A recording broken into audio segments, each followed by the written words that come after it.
Bendiciones, les habla el pastor Lincoln Lozada. Hoy estamos en nuestro podcast Doctrinal.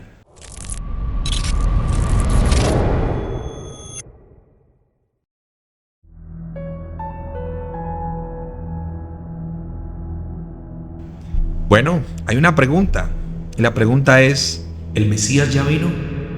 Recordemos que en el mundo religioso de Israel, para ellos el Mesías aún no ha venido. Tenemos que darnos cuenta lo que dice la palabra del Señor. Génesis capítulo 3, verso 15. Vamos a empezar a dar respuesta a esa pregunta. Dice de la siguiente manera: y pondré enemistad entre ti y la mujer, entre tu simiente y la simiente suya. Esta te herirá en la cabeza y tú le herirás en el calcañar. Cuando nosotros podemos mirar la palabra del Señor, desde el principio se anunció el Salvador que vendría y cómo vendría. Por eso podemos ver cómo la simiente de la mujer le heriría en la cabeza a la simiente de la serpiente, y la serpiente le heriría en el calcañar. Por eso cuando miramos esto, damos cuenta que el Salvador vendría de la simiente de una mujer. Ahora, usted dirá, ¿dónde aparece esto? Vamos a mirar la palabra del Señor. Dice Isaías, el capítulo 7, el verso 14: y la Virgen concebirá y dará a luz un hijo, y llamará su nombre Emmanuel, que traducido es Dios con nosotros. Luego Miqueas, el capítulo 5, el versículo 2 también dice: de Belén saldrá el Señor eterno, y dice que sus salidas son desde el principio. Entonces, cuando nosotros podemos ver la palabra del Señor en cuanto a las profecías, Isaías el capítulo 9 verso 6 también nos habla de que un niño nos es nacido, hijo nos es dado, y el principado sobre su hombro, y se llamará su nombre Admirable, Consejero, Dios fuerte, Padre eterno y Príncipe de paz. Es decir, que aún no había nacido y ya era Dios fuerte. No había nacido, ya era Padre eterno. No había nacido y ya era Príncipe de paz.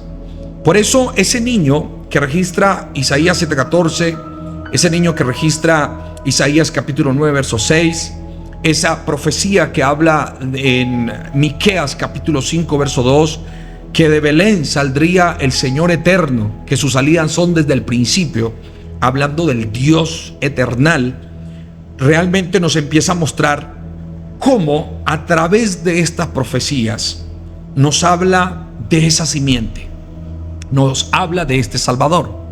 Zacarías, el capítulo 12, verso 10, dice: mirarán a mí, a quienes traspasaron, haciendo referencia a esa simiente que vendría y sería traspasada.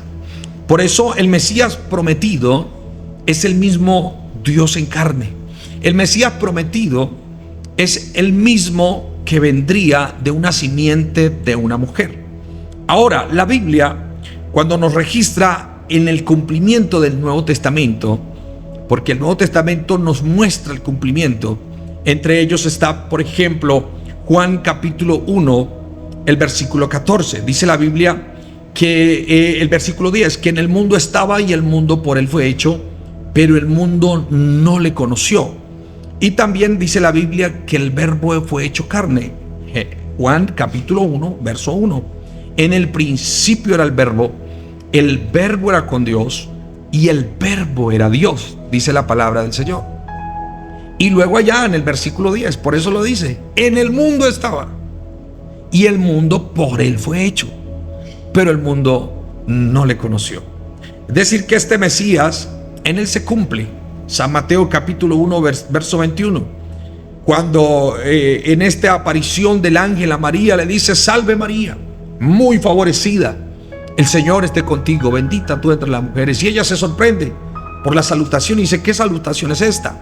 Y el ángel le dice: no tengas temor, porque lo que vas a tener del Espíritu Santo es. Y ella dijo: ¿cómo ha de ser esto si yo no conozco hombre alguno? La Biblia registra que el ángel le dijo que el Espíritu Santo vendría y haría sombra sobre ella. Significa que el Dios eterno, el Dios de la gloria, el Dios poderoso, se iba a manifestar en carne.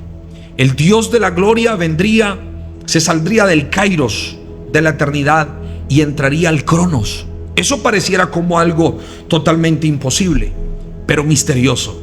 Por eso la Biblia por allá en 1 de Timoteo, el capítulo 3, verso 16 dice: indiscutiblemente grande es el misterio de la piedad. Es indiscutible, nadie lo puede discutir. ¿Y qué sigue diciendo? Grande es el misterio de la piedad. Dios fue manifestado en carne, dice la palabra. Lo dice claritico. Dios fue manifestado en carne. También sigue diciendo que aparte de que Dios fue manifestado en carne, también dice que fue visto de los ángeles. Dice que fue predicado a los gentiles. Dice que fue creído en el mundo y recibido arriba en gloria. Significa esto entonces que ahora el Mesías, el ungido, el rey, ahora venía y se manifestaba en carne. Por eso hubo un hombre por allá, un ciego llamado Bartimeo, juntamente con otro, que empezaron a llamarlo Jesús, Jesús, y el ciego Bartimeo sabía que no era cualquiera y dijo: no lo llames así, llámalo Jesús, hijo de David, ten misericordia de mí. Y cuando lo llamó de esta manera, Jesús se detuvo y todo el mundo decía: Señor, todo el mundo te llama, pero algo estaba pasando. Este lo llamaba diferente. Este estaba diciendo Jesús, hijo de David. ¿Sabe qué significa Jesús, hijo de David? Significa la raíz y el linaje de David. Significa el Mesías prometido. Ese es la simiente de la mujer. Por eso ese Mesías prometido lo registra la palabra del Señor. También por allá en la palabra dice en Hebreos capítulo 1 verso 3 que Él es la imagen, óigame bien, misma de su sustancia. Él es la imagen misma de su sustancia. Por eso entonces ya hablamos de un solo Dios verdadero. Hablamos de un Dios manifestado en carne. Hablamos lo que registra la palabra del Señor en Primera de Juan. Para las personas que me están viendo, Primera de Juan, el capítulo 1, el versículo 5. Para quienes de pronto están allí con la mano en la Biblia, dice la palabra del Señor en capítulo 5, Primera de Juan capítulo 5, versículo 20. Dice de la siguiente manera, para quienes están a la mano. Dice: pero sabemos que el Hijo de Dios ha venido y nos ha dado entendimiento para conocer al que es verdadero. Y cualquiera diría: mire que dice hijo. Sí, Señor. Y dice: y estamos en el verdadero, en su Hijo Jesucristo. Este es el verdadero Dios y la vida eterna. Esto significa entonces que ya aquí el Mesías estaba hecho carne, se había manifestado en carne. El Mesías ya vino y el Mesías es Jesucristo. La profecía, la promesa del Edén se cumplió en la cruz del Calvario. Cuando Cristo está en la cruz, el enemigo, la serpiente antigua, le hiere en el calcañar, es decir, en la parte humana. La parte humana es a Cristo manifestado, Dios manifestado en carne, es esa parte humana. Fue herida, fue golpeada, le arrancaron sus barbas, le arrancaron sus cabellos, le traspasaron su costado, lo golpearon. Allí le está hiriendo en el calcañar. Pero Cristo, muriendo en la cruz del Calvario, lo hirió en la cabeza, porque le arrebató todo ese poder maligno, le arrebató toda esa maldad que tenía, le arrebató todo esto. Y ahora Jesús, al morir y al resucitar, tiene poder sobre la muerte. Por eso Cristo en la cruz se cumplió lo que dice la palabra, y le herirá en la cabeza. Por eso allí, tanto en Belén como en el Gólgota, se cumple esta promesa. Por eso, ya para ir terminando, tenemos que darnos cuenta de lo que dice la palabra del Señor, que en Cristo habita toda la plenitud de la deidad, toda la plenitud de la divinidad. Es decir, que en Cristo, Dios estaba en Cristo. Y por eso este Cristo es el ungido, este Cristo es el Mesías. Y hoy tenemos que darnos cuenta que el mundo necesita darse cuenta, tiene que gritar el mundo y darse cuenta que Jesucristo vino a la tierra a rescatar al hombre. Así que muchos están esperando el Mesías, que viene con poder, con un caballo blanco, que viene con poder económico, social.